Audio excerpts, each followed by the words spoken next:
नमस्कार, मैं वंदना अग्रवाल और आप देख रहे हैं राइट इंडिया प्लस।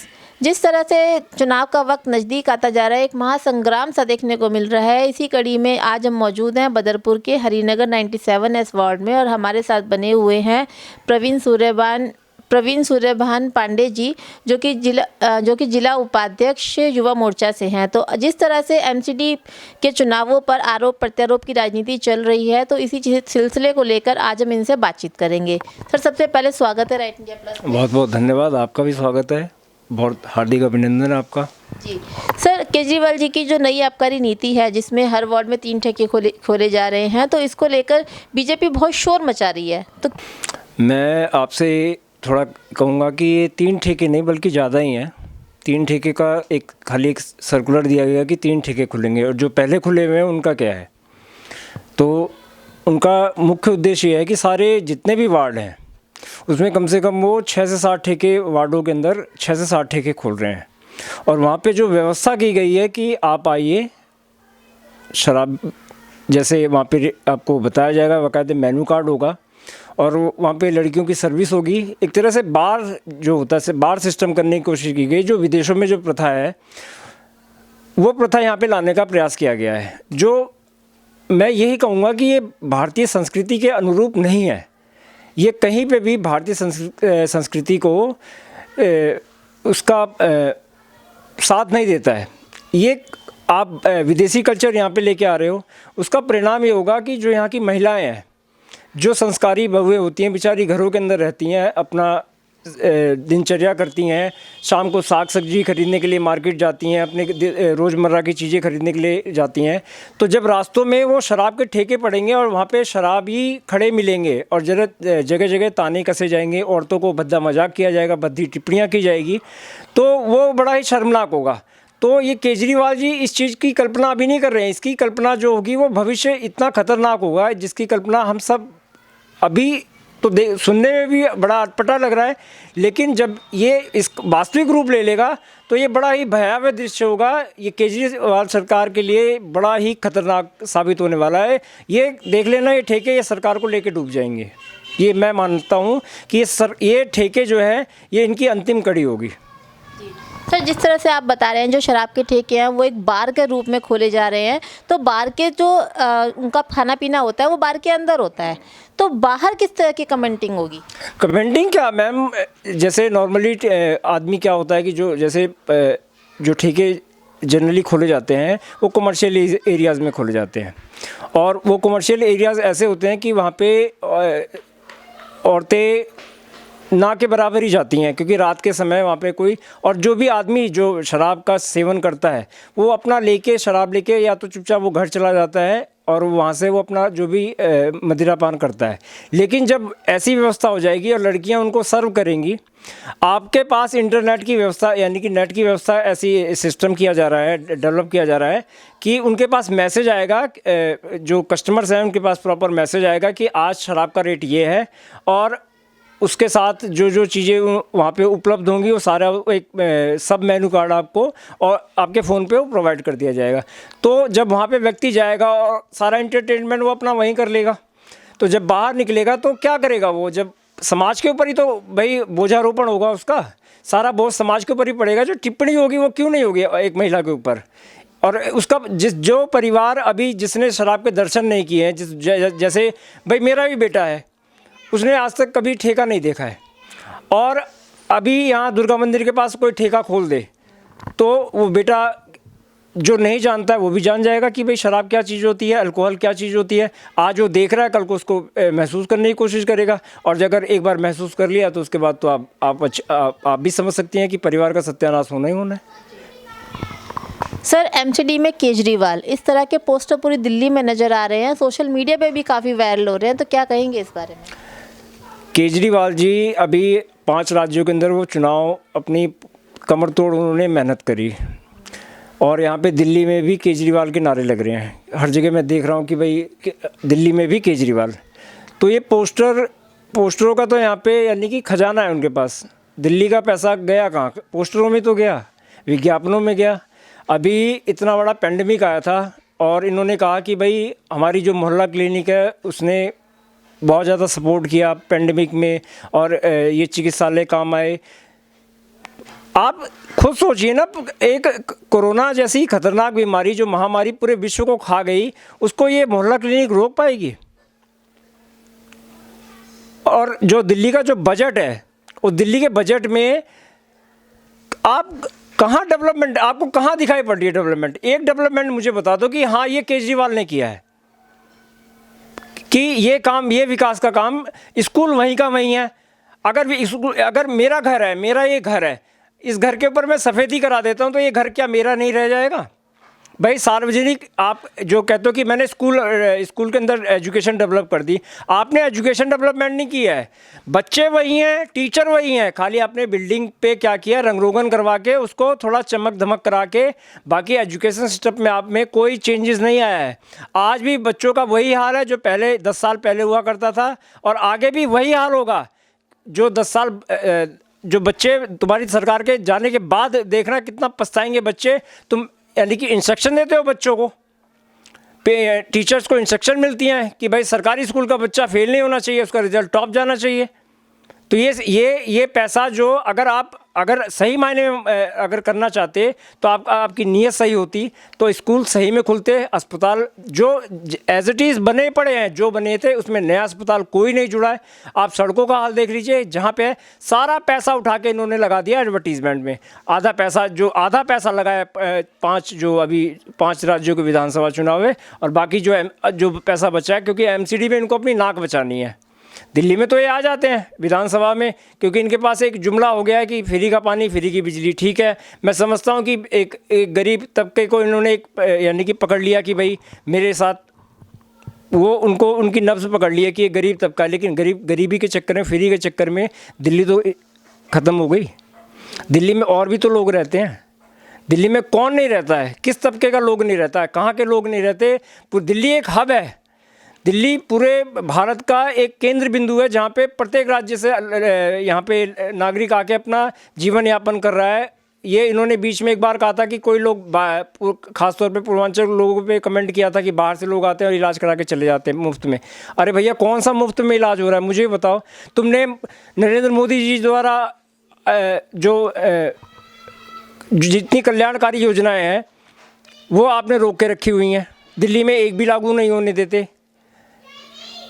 तो कहाँ से वो पैसा वो सारा यही इसी एडवर्टीज़मेंट के ऊपर ही लग रहा है। वो ये आप ये नहीं कह सकते एमसीडी में भी केजरीवाल। मैं बिल्कुल नहीं मानने को तैयार हूँ कि एमसीडी में केजरीवाल। ये सिर्फ और सिर्फ एडवर्टीज़मेंट है, इसका कोई लेना देना नहीं है, कोई सरोकार नहीं है। इसको एमसीडी से इसको जोड़ के ना देखा जाए। ये प्रचार प्रसार है, जैसे कि नॉर्मली ये प्रचार प्रसार अपना करते रहते हैं। हाँ, अखबारों के माध्यम से भी अलग, इनके माध्यम मूड भी अलग अलग होते हैं। बस मैं इसके बारे में यही कहूँगा। तो सर, क्या आप एमसीडी के चुनाव में जो आम आदमी पार्टी है इसको चुनौती मानते हैं?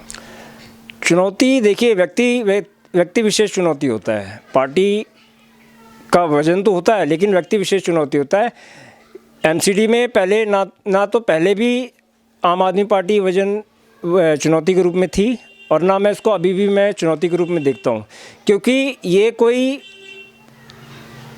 हम भाजपा संगठन के कार्यकर्ता हैं, और भाजपा विश्व की दूसरा सबसे बड़ा संगठन है। और इस संगठन के अंदर परिवार पोषित जो है राजनीति नहीं होती है। और पार्टियों में क्या है, या आम आदमी पार्टी में क्या है, परिवार पोषित एकला चलो वाली पार्टी है। इसमें वही होगा जो केजरीवाल जी चाहेंगे, या भाई, और सारे देखना जो मालदार मनीराम और धनीराम है वही लोग टिकट भी लाएंगे।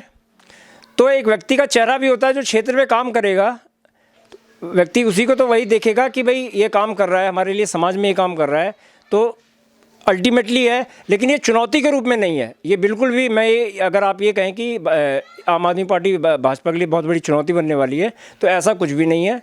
संगठन बहुत मजबूती से खड़ा हुआ है हमारा भाजपा का, और नरेंद्र मोदी जी का आशीर्वाद है। और अभी उत्तर प्रदेश में चुनाव चल रहे हैं इस समय अभी, और वहाँ पे भी हमारे योगी जी ने बड़ी शानदार तरीके से वहाँ पे उत्तर प्रदेश के अंदर काम किया है।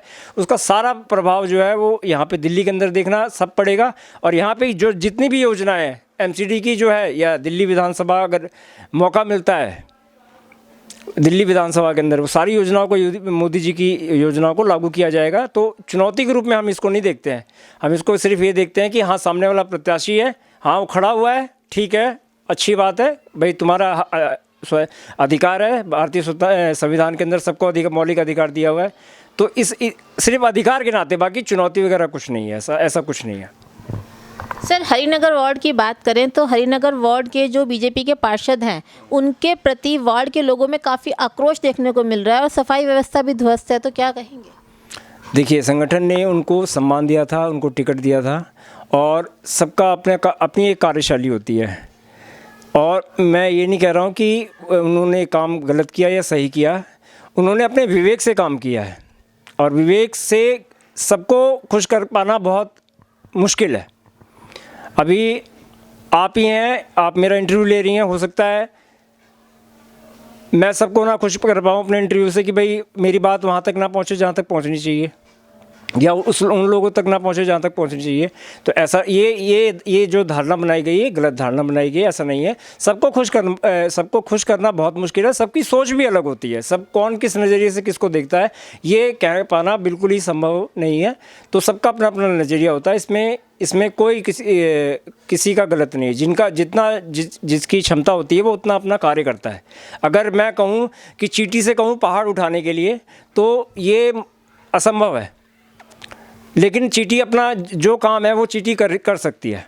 तो हमें उम्मीद चींटी से ये करनी चाहिए कि जो चींटी वाला काम है वो चींटी कम से कम करे तो ज़्यादा बेहतर है। तो वो उन्होंने करा होगा, और सबका अपना अपना नज़रिया, सब अपने नज़रिए से देखते हैं। और वो चुनाव नज़दीक आ गए हैं तो अपोजिशन वाले भाई एलिगेशन लगाते हैं, कुछ अलग अलग तरीके से होते हैं। तो ऐसा नहीं है। बाकी है कि इस पार्टी ने पूरा सम्मान दिया था, उनको जनप्रतिनिधि बनाया था, उन्होंने और पार्टी के जो सम्मानित कार्यकर्ता है उन्होंने उनको चुना भी था, और आगे भी भविष्य में, निकट भविष्य में अगर पार्टी जिसको भी सम्मानित करेगी टिकट से उसको। सर, 2 साल विधायक के 5 साल पार्षद, उसके बावजूद भी वार्ड में स्कूल, बारात घर, शमशान घाट जैसी चीज़ों की ज़रूरत है बढ़ती आबादी के मुताबिक। इसी तो यहाँ पे मैं आपसे यही कहूँगा कि एक तो होता है कि कोई भी चीज़ का निर्माण करने के लिए जगह की उपलब्धता बहुत ज़रूरी होती है।